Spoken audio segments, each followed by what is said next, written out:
What's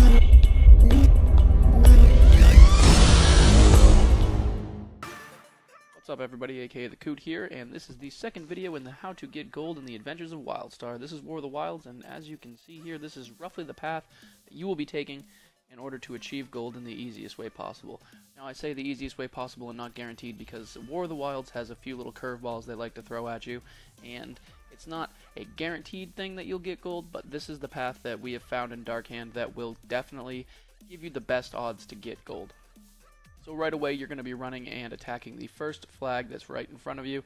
Very simple stuff here, especially from a healing aspect point. There's not really a whole lot the mobs do in the very beginning to get you down. So just to let you know early, there's two objectives that are going to pop up. You have to complete both of those objectives, and you cannot die during that process. You also cannot use the T button to request assistance at any time because both of these things will keep you from getting gold, as far as I know. Now there's rumors and things that you can die and then kill one of the enemy champions, and that kind of like negates the death, but as far as I can tell, the easiest way to do this obviously is not to die, and that shouldn't be too big of a problem. There's only a few things that happen that would even come close to making you die in any situation. So you're going to go, and along the path that I traced there, you're going to capture the flags, and what you're going to want to do is capture anywhere between 6 and 7 flags and try and keep it right about there, because this is more of a waiting game towards the end.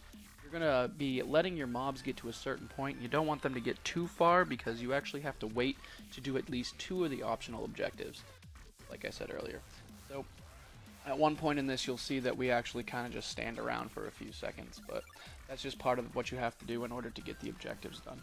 So following the path that we have here, once again, you're just going to be doing the mob killing that I was talking about earlier. It's all pretty straightforward. You cap a couple points here, and you're going to be keeping things from getting too out of hand.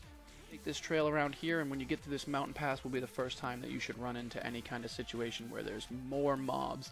This should be the first time that you run into the enemy champions, as you can see in the background there, and you're going to want to just kill these guys. I mean, there's nothing special about it. These guys are a little more tough than obviously the regular mobs, but they're not anything that is, you know, you're not going to write home about it, that's for sure.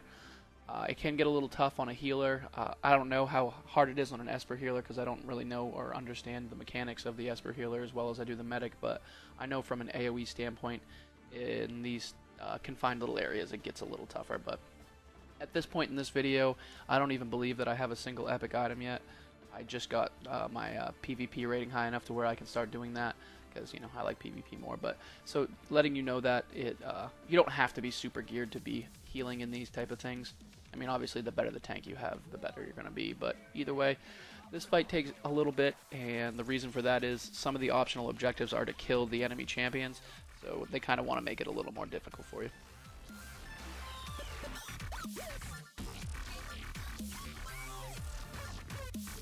The reason that you're going for gold, if anybody was wondering that, is because that's the only way to get the epic items to drop at the end. Now you're going to need silver for your attunement for all of these when you get to that point, but that's a whole nother story. Either way, once you're done doing that, you're going to head down this way, and there's some things that you need to know about this. We go up the stairs that you see in the background right there most of the time, because the idea is to prepare yourself for any of the optional quests that pop up. You want to be able to get the first optional quest out of the way as fast as possible. There are optional quests such as, you know, kill 4 champions, don't die, which has a special thing that I'll mention at the end here. Capture one of the, I believe they're called ancient points or whatever, but either way, you'll see there's giant optional bosses around that are neutral, but you want to down one of those bosses in most circumstances and not capture the point that's attached to that boss, because there's situations where, for instance, they'll be like, capture 3 points. If you have one of those bosses down, you're going to have plenty of time in this. So what you're going to want to do is down that boss and not capture the point and wait so that, in other words, that boss is down, you have that flag able to be captured right away. So you don't have to worry about that particular objective. There's objectives such as kill a particular enemy champion, and that works really good with the add-on 8th quest because it literally just draws a line to it when you get close enough, which is very helpful because sometimes finding the enemy champions can be a pain in the ass. But as you can see, this is really just a lot of random skirmishes that happen that you try to de-randomize as much as you can. We've captured 7 points, they only have 4, so our enemies, or our companion little skeech things, are going to be taking over most of the points and pushing forward, which is what you want. So 7 8 at the most is the amount that you want to get.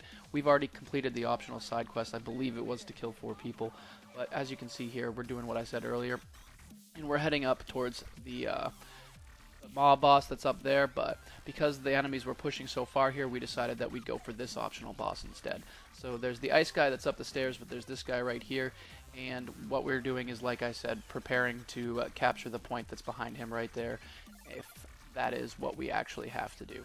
Now, I believe we get Don't Die on this, which is the best optional quest that you can get, as long as obviously you can stay alive, but you don't have to wait for the timer to run out on the Don't Die optional quest. So as soon as you get that, it's pretty much your go-ahead to run forward with the most forward pack of skeeches that you have and actually push towards the end and win the game. So for those of you who are completely new to this, it is set up like a MOBA. There is a enemy turret, for lack of a better term, at the end of this, and if you get too close to that without enemy champions, as I found out the first time I ever came here, it will blast you to death, like right away. You die. So you don't want to push past the guys you got. But as you can see here, with the amount of totems we have, 7 to 4, we have a healthy amount of our champion little guys pushing forward, and we don't really need to cap any more points at this point because we don't have our second optional quest yet. But all it is preparing for whatever quest they throw at you.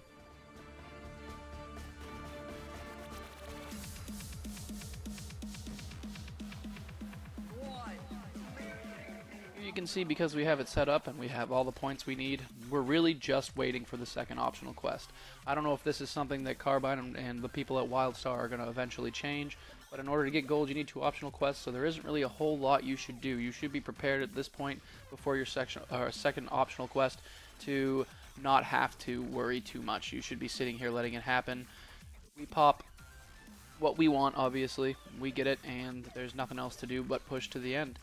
So if you guys, eventually have any questions or anything like that, this is pretty straightforward. The gear table for this is located online. I believe there's a website called Wildstar Loot or WS Loot that does a pretty good job of letting you know what's going on. There's the tower I was telling you about. You can see that we don't even try to get too close to there. Well, a couple of us do because they're retarded, but oh, and you should also know that the mobs pull. If you hit them, they will pull a ton of them at you. So there are situations where you can wipe because you touched one and 19 run at you at the same time. But either way, that's War of the Wilds, and it seems very simple. But like I said, it is actually very simple as long as you follow the path that we have and the RNG gods treat you good. So check out what the loot table ends up looking like here. Thanks to all the people at Darkhand for helping me out. My guild treats me good.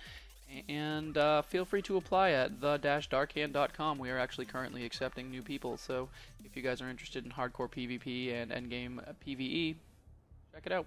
Thanks for watching.